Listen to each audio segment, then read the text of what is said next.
Over the last year, large groups of asylum seekers have been fleeing violence in Central America, migrant caravans traveling thousands of kilometers through Mexico towards the US border.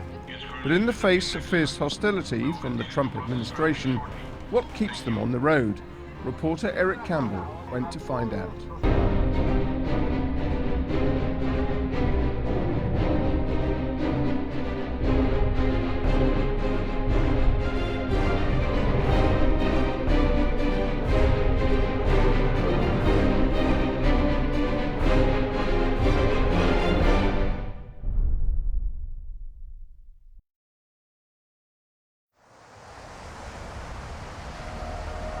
A wall that's dividing America, a caravan of desperate migrants trying to cross it, and a president trying to stop them.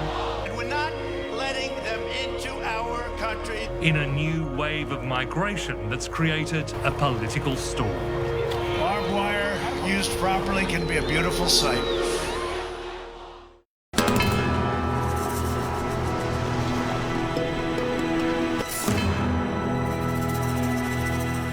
Eastern Mexico is dangerous territory. It's the heart of cartel country.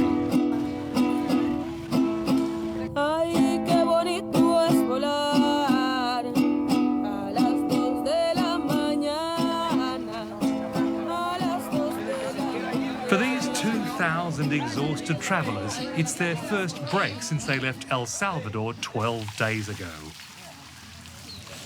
Crossing jungles, rivers, and hostile borders. A farmer has offered them stables to rest in. Safe for now, it's time to celebrate like there's no tomorrow.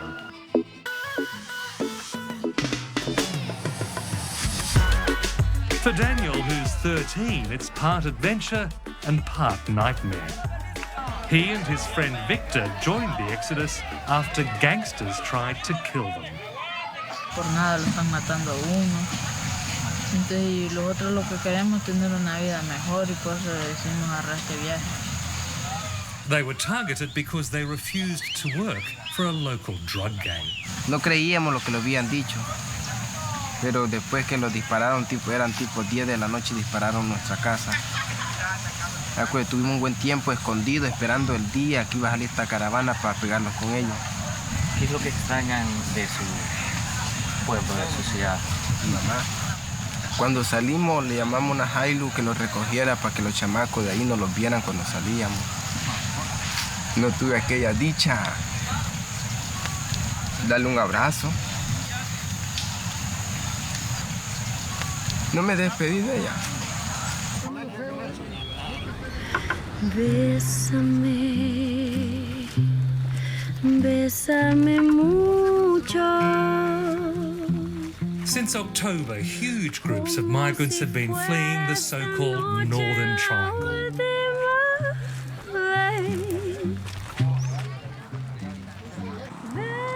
The violent, crime-ridden states of Honduras, El Salvador, and Guatemala. Known as caravans, they're travelling thousands of kilometres through Mexico toward the US border. Donald Trump says they're a threat to national security, claiming they've been infiltrated by terrorists and drug traffickers. This vicious gang has transformed once peaceful, beautiful communities that I know so well. I know them all. Into blood-stained killing fields, savagely murdering, raping, and mutilating their victims. Central America is terrorised by gangs. They extort businesses, pay off police, and force children to sell drugs. For kids like Victor, the choice is stark. Join a gang or get out. Y nosotros regresamos otra vez a El Salvador. Me matan a mí y a mi familia. Aunque por lo mismo tanto le hemos pedido a Dios, primeramente Él, que pasemos. Photographer Juan Carlos, who was born in El Salvador, understands what it's like for a child to flee. His mother smuggled into the US when he was 11 to escape a civil war between leftists and US-backed dictators. It was very personal to see this amount of people living at once, escaping, in a way, the same things people were escaping in the 80s during the war. Lack of opportunities, violence, now gang violence. He's documented the rise of the gangs, which he traces to that wartime exodus.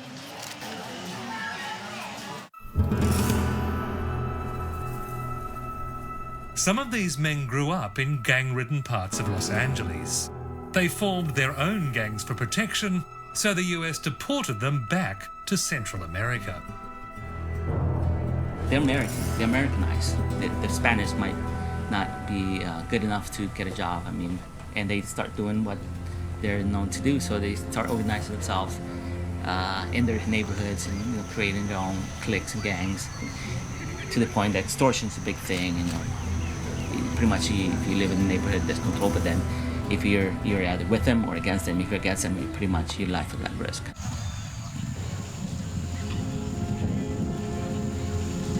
¿Piensan ustedes que tienen posibilidad de llegar a Estados Unidos? Dicen que sí porque el presidente ha dicho que va a abrir la puerta para que pasemos.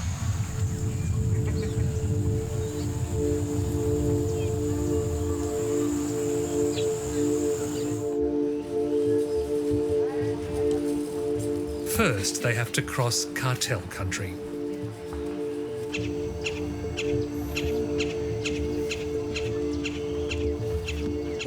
Well, this is one of the most dangerous stretches of the journey. It's called La Ruta de la Muerte, the Road of Death, because of the hundreds of kidnappings and murders in recent years as two rival drug cartels fight for control. Weeks earlier, a mass grave was found nearby with 174 bodies.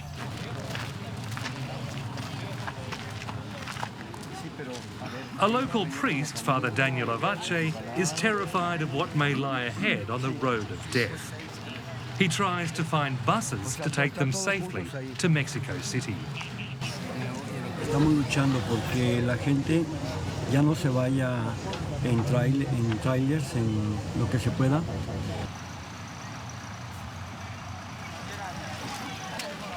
The arrival of buses creates a wave of excitement.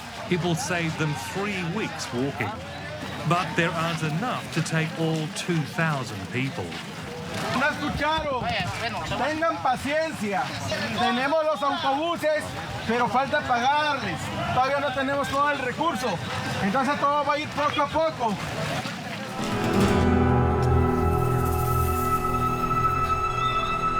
The next morning they wake to good news. The money has arrived, there are buses for everyone. A ver, todos los coordinadores organizan sus grupos. Lo que va a pasar que nos vamos a México.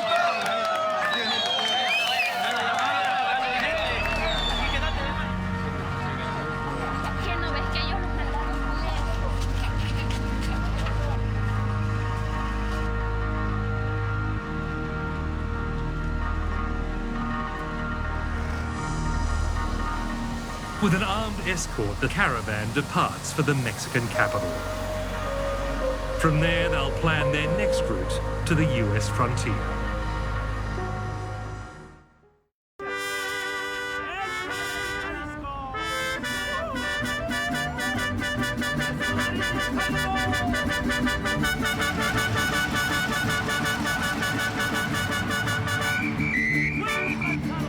Mexico City is 500 kilometres closer to the border. And the first of the caravans from Honduras is already here. They walked and hitched rides the entire way. Esta función es para ustedes, especialmente para todos nuestros hermanos migrantes que se encuentran aquí en México en su camino a Estados Unidos. Fuerte el aplauso para todos ustedes.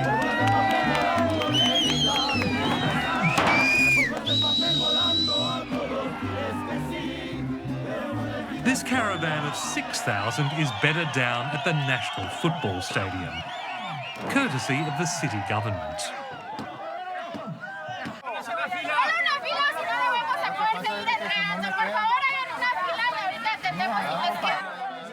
They're getting fresh clothes, food, medicine, even haircuts ahead of their final push to the border. Tatiana Ramirez and her husband Ruben joined this caravan to escape the gangs of San Pedro Sula, one of the world's most violent cities. La mayoría de mi familia casi la han matado. A mi papá, a mi hermano, los han todo torturado así. Todos venimos huyendo. La verdad es mejor batallar, morir batallando, subir para arriba que morir en el país de uno que lo mate la delincuencia. Prefiero morir batallando para buscarle un futuro mejor a mi familia. They were among the first to join the caravan. As they walked across Central America, thousands joined them, all believing there is safety in numbers. Cruza la caravana, cruzamos con ella. Ya si ellos piden asilo con Estados Unidos, pues lo pediremos también nosotros. Tatiana, who's 21, is carrying her third child. Pues la verdad me he sentido bien mal porque como estoy embarazada me ha afectado mucho. Caminar, me he deshidratado, me he puesto suero. Sí. It is hard to convey the enormity of what we're seeing here because there are literally thousands of people who have walked more than 1,600 kilometres to get here. And this is the first place they haven't been worried about being robbed or killed, or that women and young girls have had to be fearful of being raped. And it's a brief respite, because if they continue to go north, and most say they will, it's more than 1,000 kilometres to the US border, where thousands of combat troops have been sent to stop them. But that's a risk they're prepared to take for just the chance of security for themselves and their children.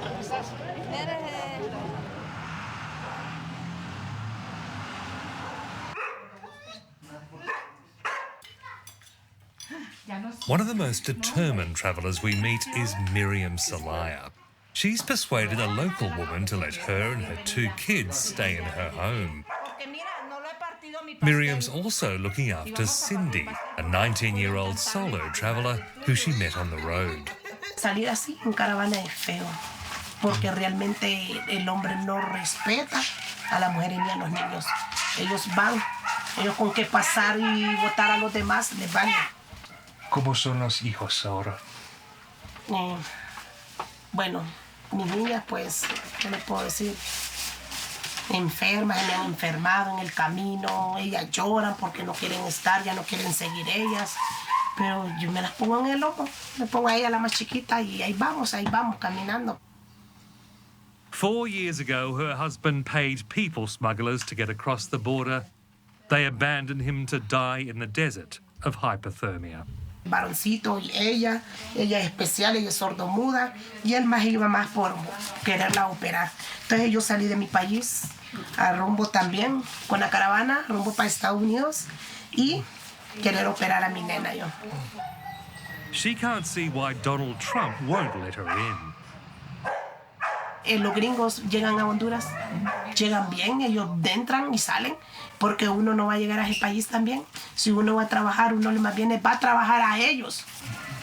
Entonces yo quiero una oportunidad que él abra las puertas para todos los compañeros que vamos. ¿Ah? Porque en nuestro país no se puede vivir. Back at the stadium, the decision has been made to push on. Y los niños no llevan el ritmo de paso de nosotros, las madres tampoco, vienen mujeres embarazadas. Y nosotros no podemos arriesgarnos con esas personas. Somos seres humanos, no somos animales. Por eso le hemos dicho a los compañeros, tengamos paciencia, que persevera alcanza. Miriam returns to get ready, vowing to bring her daughters and her friend Cindy to safety.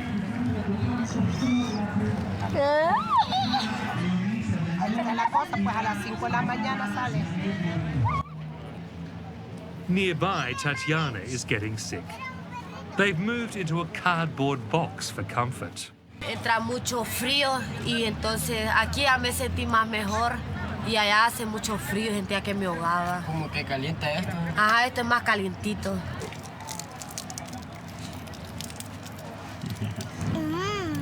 They spend the last afternoon here celebrating their older daughter's 4th birthday. It will be the family's last treat for some time. Ruben's wallet has been stolen. They now have no money. 4.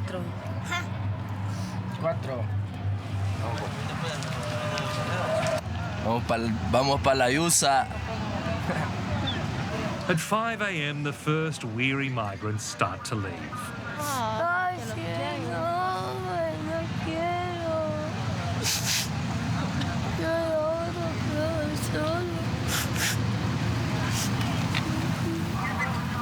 For Miriam, the border is that much closer. Hola, buenos días. ¿Qué tal? ¿Cómo amanecieron? Fuerte. Van a seguir. Van a seguir con nosotros. Vamos, vámonos. Tatiana packs up the kids. Sí, que sea un poquito gripeada, tiene un poquito de gripa todavía, pero así la vamos a seguir para arriba. ¿Los hijos? También ahí van con sueño, pero ahí lo llevamos. Sí.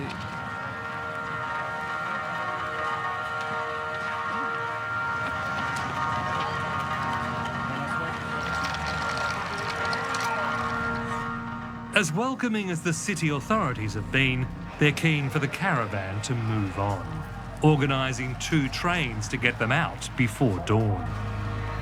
To avoid the worst bandit areas, they'll head to the Pacific, a journey almost 3 times longer than the direct route north.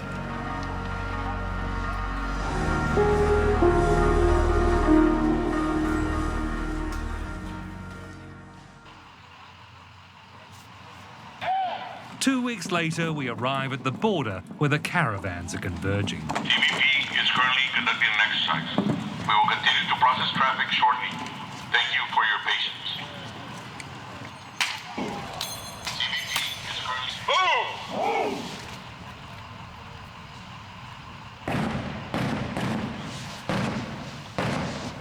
A show of force for migrants hoping to reach the other side.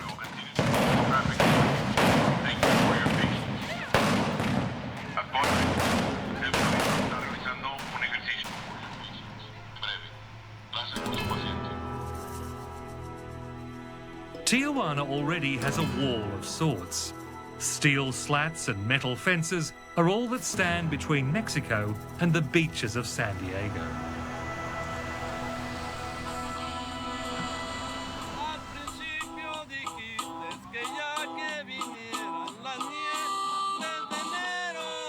The migrants wait in filthy camps as military helicopters hover above. The main area where people are staying isn't just near the border, it's right on the border. They can actually see America through the cracks in the border wall. They just can't get there. We've heard nothing from the people we met in Veracruz and Mexico City. But among the thousands of migrants here, we still hope to find them. Buscando a esta familia. ¿Los ha visto? We spend days looking for them without success. Okay. Gracias enough.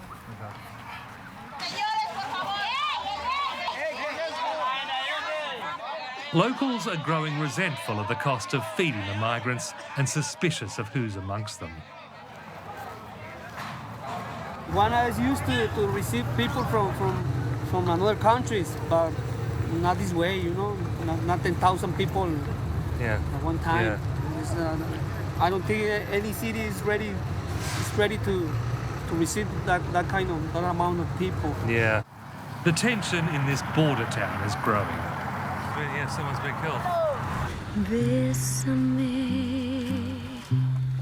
bésame mucho. We luck out in Tijuana, but have heard our friends may be in another town. Well, today we're driving 200 kilometres to the border town of Mexicali. A lot of people from the caravan have already relocated there because they just don't see Tijuana as safe.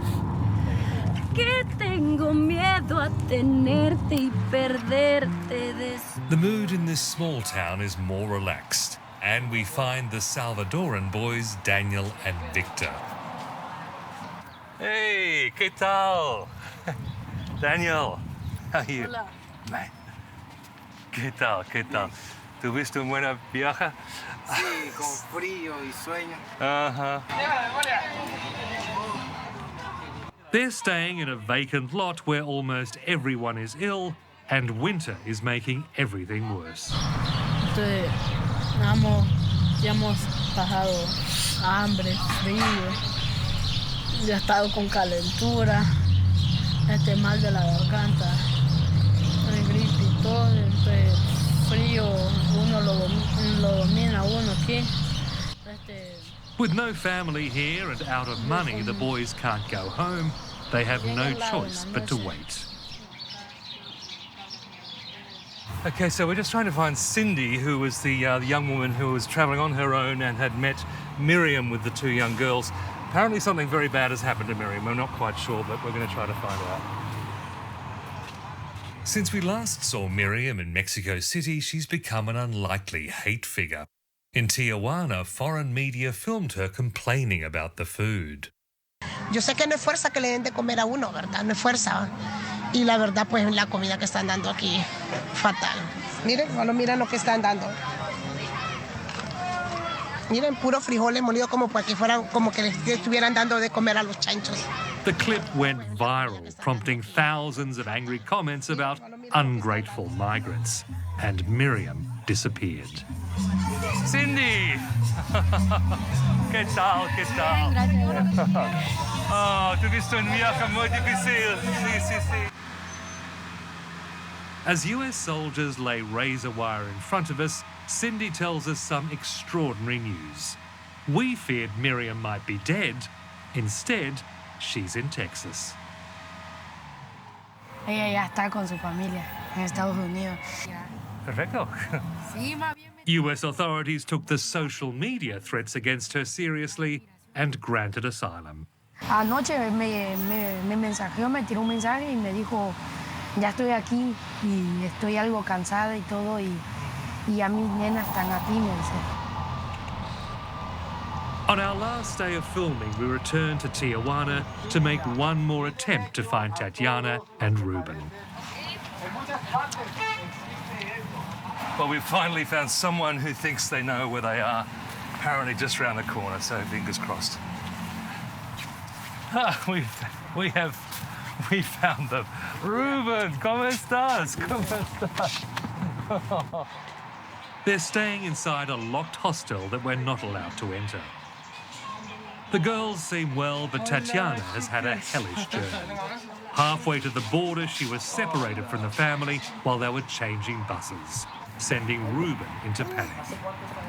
Mucha gente, pues, entre la gente se me perdió ella, ya no la pude ver, ya la vine a encontrar aquí hasta Sonora, de Guadalajara, Jalisco, sí. Ya daba ya como agüitado porque no la encontraba. Y más que a ella le pegan dolores en el vientre por tanto caminar. O sea, como que se le quiere venir la niña. Now, so close to the border, they're scared to even approach it. Some migrants have tried to scale the fence and been tear-gassed and sent back home. Que calmen las cosas, porque sí está bien feo. Mucha gente que ya pasó, igual una muchacha andaba su prima ahí, dijo que ya la deportaron. O sea, están deportando. Tatiana and Ruben face months in limbo. Processing for asylum has been deliberately slowed. Voy a esperar que se tranquilice porque si voy ahorita tengo miedo que me deporten. Y por eso voy a esperar unos 2 meses y escuchar, preguntar a ver si está tranquila ahí para poder ir a pedir asilo para entrar a Estados Unidos. Donald Trump's threatened state of emergency may not get in his wall. In any case, barriers like this haven't stopped millions chasing the American dream.